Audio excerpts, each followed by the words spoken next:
to the Tuesday edition of the Art Lewis Show here on WSGW. Later on, after the 10 o'clock news, we're going to learn about a film festival coming to Bay City, and we'll have open phones, time permitting.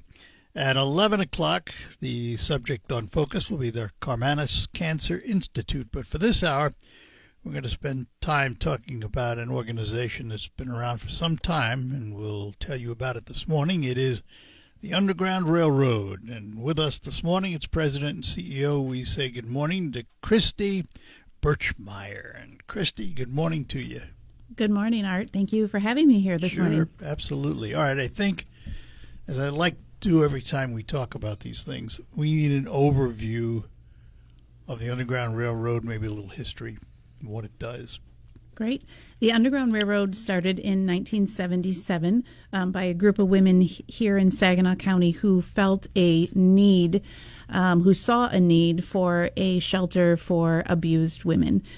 So we started and are the only provider of emergency services for victims of domestic violence and sexual abuse in Saginaw County. We should point out, I mean, even though the Underground Railroad as a name is national in import, this is local. You're not affiliated. Underground Railroad here is a separate, totally separate organization, isn't it? It is, yes. We are 100% serving Saginaw County, funded through Saginaw County and some state and federal dollars. That's primarily how you get your funding, isn't it? That's correct. Which means you're sitting right now, as we discussed before we went on in the air, at a rather uncertain point where the folks we send to the legislature in the state and Congress in Washington can't seem to get their act together and give you a budget. You don't have one, do you? I do not. Our fiscal year starts on October 1st, so we're wrapping up our year end, but we do not have a budget to start with next week, essentially, because we are waiting. So I have to ask, and I asked you this off the air before, you have reserves so you can operate?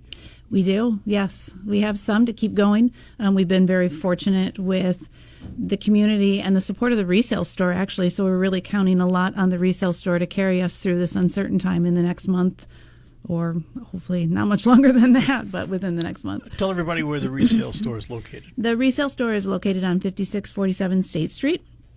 And it's a great store. We've really seen an uptick in donations and in foot traffic in their store right now. So it's wonderful.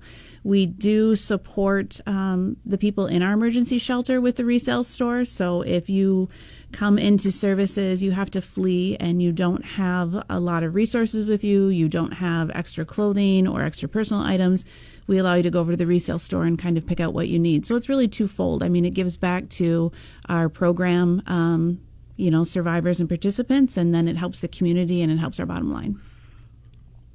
So describe for me the individuals who come to the Underground Railroad for help. What have they been through? They've probably been through a lot by the time they come to us.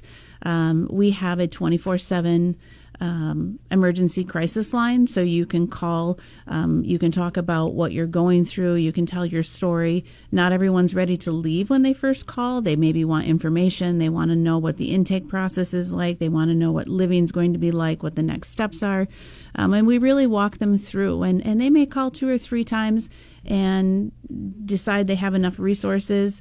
They may decide they're ready to go. We may get a call that says, I'm in imminent danger, and we're going to try to find a spot for them. Whether or not we have a spot or not, we're usually full. We're at capacity almost on a daily basis. Which is how many? We have 19 rooms and 43 beds. Do you work, for example, with the missions? Yes, we do. Yes. So if we are full, we're calling our other local emergency shelters in the region even. I mean, whether it's Shelter House or Bay Area Women's, we're calling them. We're working here locally with these shelters, depending on the severity of the situation, to try to find a spot for them.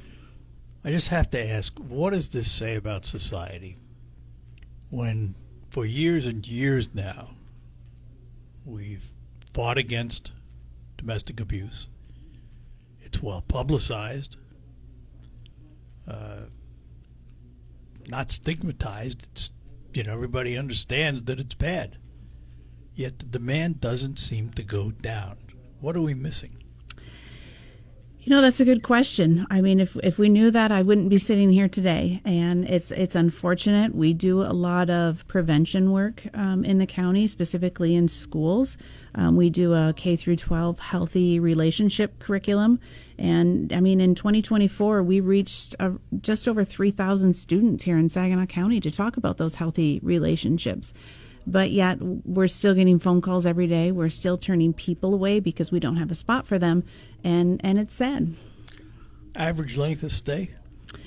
It's about 70 days, and a lot of that is driven by the need for housing.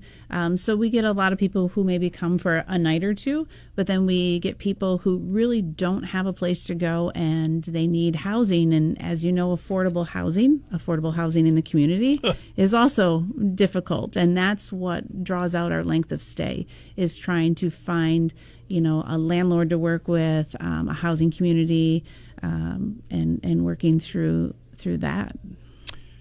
I don't know if you have an answer for this or not, but how many of these women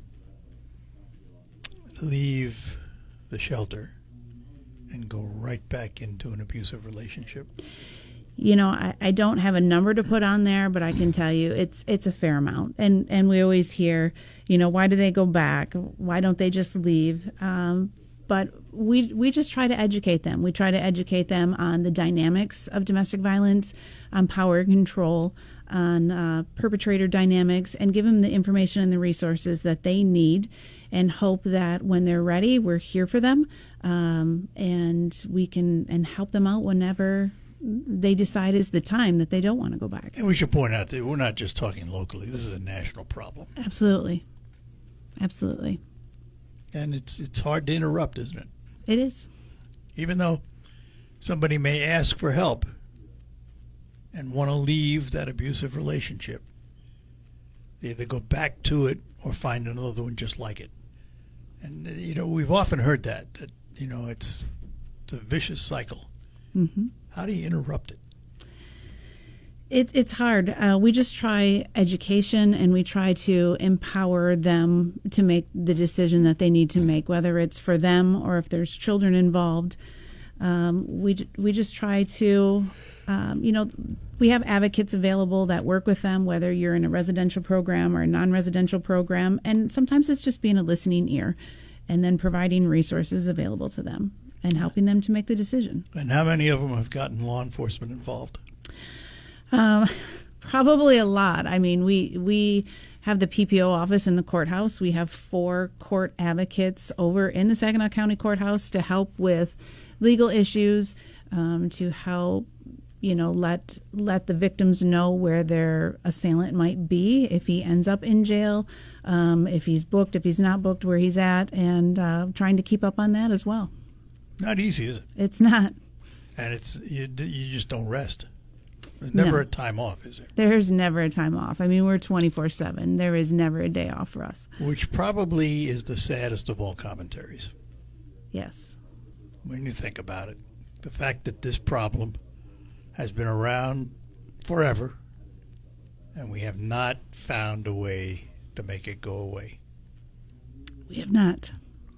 But it's interesting because we'll focus on the abusive relationship between a man abusing a woman, because that's the primary. It can work the other way. Absolutely. But primarily men against women. You deal with the women. You help them. You educate them. Who's working on the guy? We will help as well. So we do serve male victims of abuse. We have, plans in place if we bring a male into shelter, and we've done it before, and we are there to help everybody that's a victim of violence. That's fine. Who's working on the guy that's the abuser? Well, that's a good question. I mean, there is a batterers intervention program that is not run by us, but is local. And a lot of time that is, maybe court ordered that they would have to go through something like that. But aside from that, it's difficult. It's agencies running, men's campaigns to try to explain why this violence and abuse happens, but it's really hard to educate everybody on that. We'll take a break. We'll come back. We're talking to Christy Birchmeier, and she is the president and CEO of the Underground Railroad in Saginaw. Let me take a moment to talk about Quick Lane Freeland and McDonald Ford. They're on the same property, the same company. And folks, gee, I hate to be the bearer of bad news, but Michigan's winter is not far away. Snow and ice bring driving challenges, and how you prepare for them will provide you with a margin of safety. One of those things that you can prepare for is getting winter tires, because they actually are different. Here's John in Quick Lane to explain it. Hello, Art. Yes, winter tires are made with a pliable rubber compound that includes silica to stay flexible and maintain grip in freezing temperatures. Unlike harder all-season tires, which stiffen and lose traction in the cold, this flexible compound allows the tire to better conform to the road surface, providing superior grip and traction on snow and ice to keep you safe. Thanks, John. Quick Lane Freeland today for a tire check. While you're there, you might also have your cooling system checked, because that's an important thing to have in the wintertime too. See if it's ready for the cold weather ahead to protect that engine. And remember, too, that McDonald Ford has all new Ford models and a range of quality pre-owned vehicles for any budget. Quick Lane and McDonald Ford, where you can buy your winter tires for just $5 over cost. Stop in today. I'm Matt Morgan of Morgan & Morgan.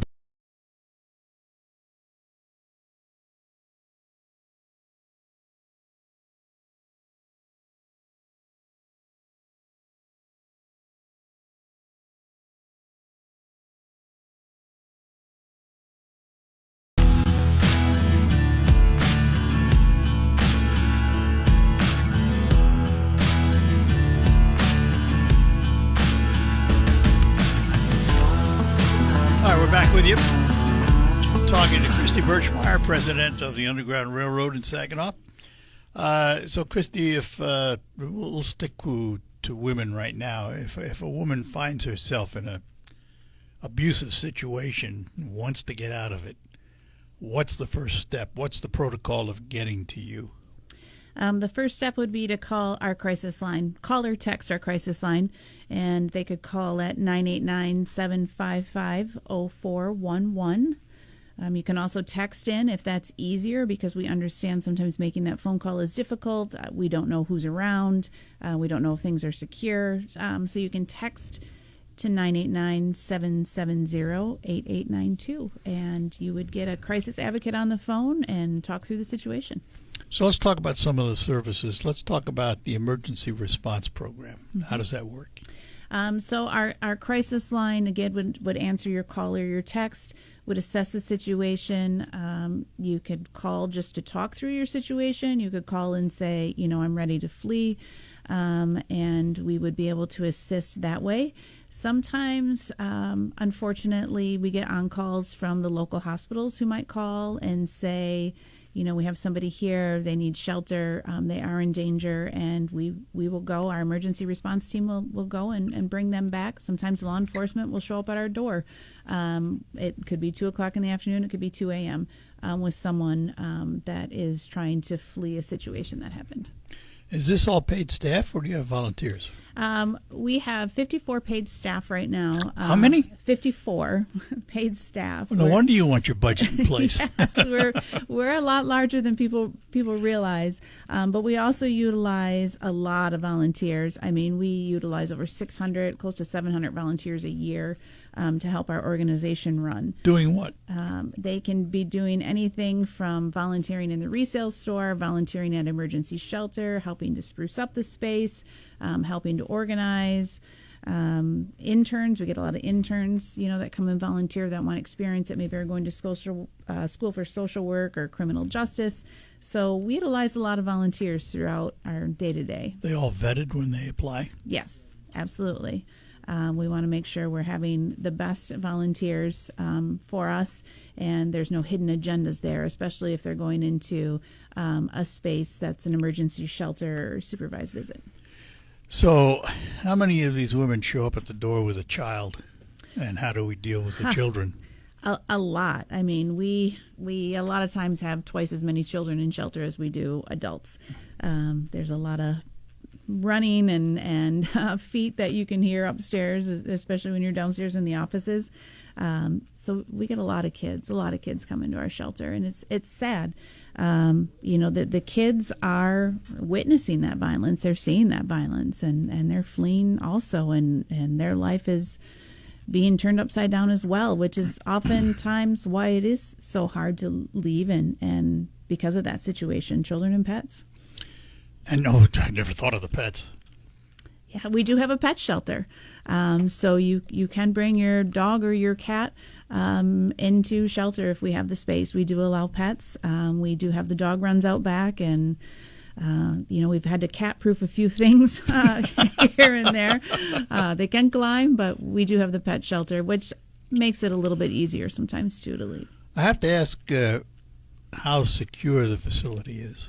I don't want to know where it is. I just want to know how secure it is. It's very secure. It's hard if you get through the front door, which is secure. It's really hard to go much further past that. We have a lot of secure entryways. We have a lot of cameras. We have a lot of security.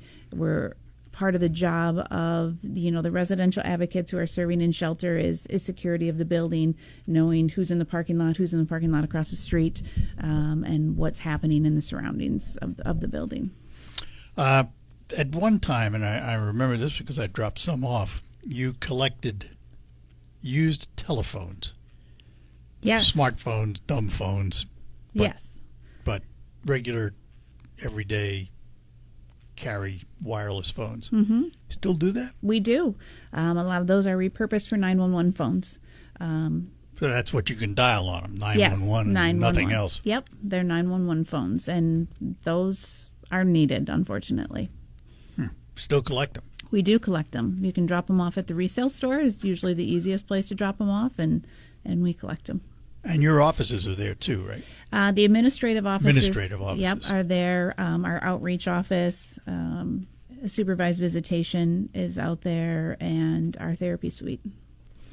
There is an organization, the Michigan Mid-Michigan Human Trafficking Task Force. Have you come across women that have been involved in human trafficking? Yes. The Mid-Michigan Human Trafficking Task Force is actually an extension of us. So we're facilitating. Oh, really? Yeah, we're facilitating a lot of those task force meetings, and we're sitting on the task force itself. And it's a serious issue, isn't it, today? It is a serious issue today, definitely. And that one's a little bit harder to identify. And a lot of times, if you've been a victim of human trafficking, you're likely to be a victim of, sexual violence or domestic violence. All right, I want to go back to volunteers for a minute because they're important folks. What types of positions are available for volunteers? What do they do with the organization?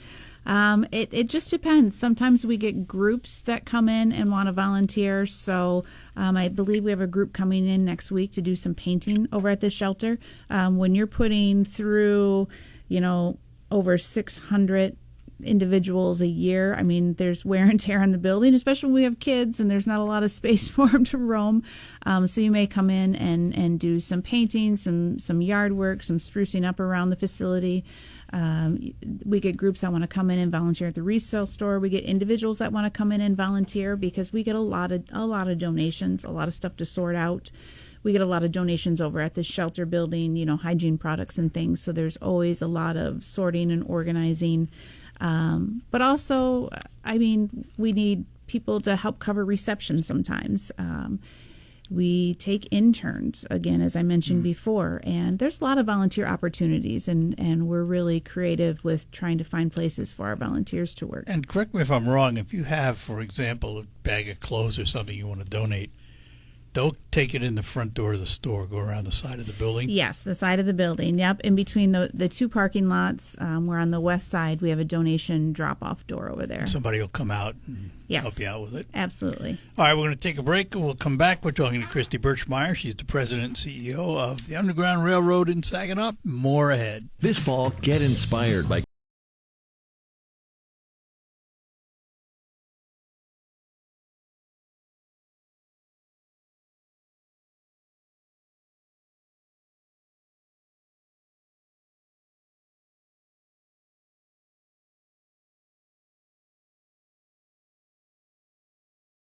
And we are back with you. In studio with me is Christy Birchmeyer, President and CEO of the Underground Railroad in Saginaw. Obviously, it takes money to do this, and you do have government support when they get their act together. But it also takes other money from donors and events and things of that nature. Let's talk first of all about donating. How does somebody do that? Well, if you're looking to do monetary donations, that can be done through our website, through our administrative offices, through one of our events. We also do, like stock donations, goods and services donations, but a lot of that can be done by reaching out to our admin offices or looking at information on our website. And events? You have two big ones a year. One of them is in May, usually a luncheon. Yes, we do the Advocates for Change luncheon every May, and that is a lunchtime event. We try to be quick and efficient, get you in, give a little bit of overview about our services, why we're here, and get you back into the office. Or home or wherever. Yeah. And then you got a big one coming up, not too distant future. No, October 8th is our empowerment dinner and celebration at the Bavarian Inn in Frankenmuth. That is our big event, and we usually honor somebody who's really made an impact in our community, who's really been a champion for women's issues and empowerment. And we're really excited this year that we get to honor Judge Janet Bowes this year. Mm-hmm. And how does someone get tickets for that? What does it cost, first of all? It's $75 for an individual ticket. You can still get tickets by going through our website. We are accepting tickets through the rest of the week because the event is October 8th. So check out our information online. Basically, everything can be done on the website. There's a lot of information. Yes, yes. And tell us what that website is. It's undergroundrailroadinc.org. And again, just so everybody understands, you're a Saginaw organization and you are treating Saginaw people. Do you take others? We typically... Somebody shows up at the door, what do you do? Well, we're going to probably find a way to help them. So, we work regionally. Bay Area or Shelter House could call us today and say, we have somebody, we don't have room, do you? So we really try to work within a region and work with our other local nonprofits. It's an important point. There are other organizations in this region that do what you do. Yes. None of them are called the Underground Railroad. No. They're all different, every one of them. Yes. They are all different, but we work together. We have to. We really want to take a regional approach to this as well. What's been the cooperation, if you will, of the courts in this situation?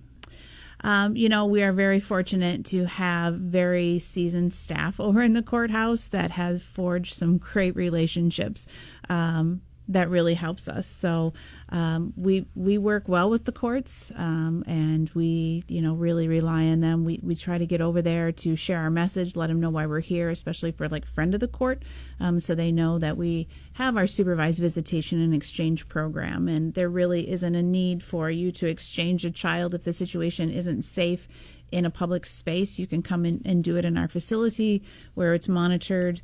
Same with the supervised visits, and a lot of that is court ordered. We do take self-referrals over there, but that's just working with the courts, letting them know why we're here and what services we provide. Did it help that someone who was an administrator in the Friends of the Court is not the judge? Could. Didn't hurt, did it? We don't mean to make light of it, but it's true. Right. Judge worked for the Friends of the Court before she ever became the judge. Right. So, in terms of material donation, not money donation, but goods, what do you look for? What goes into the resale store? And what sells the best? We take everything, pretty much everything in the resale store. Furniture, household good, clothing. We do sell a lot of clothing out of the store.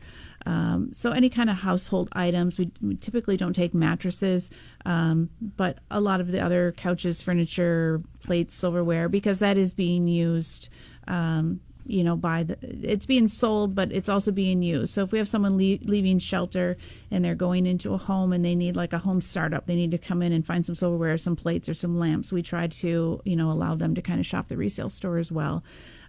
So we take everything there.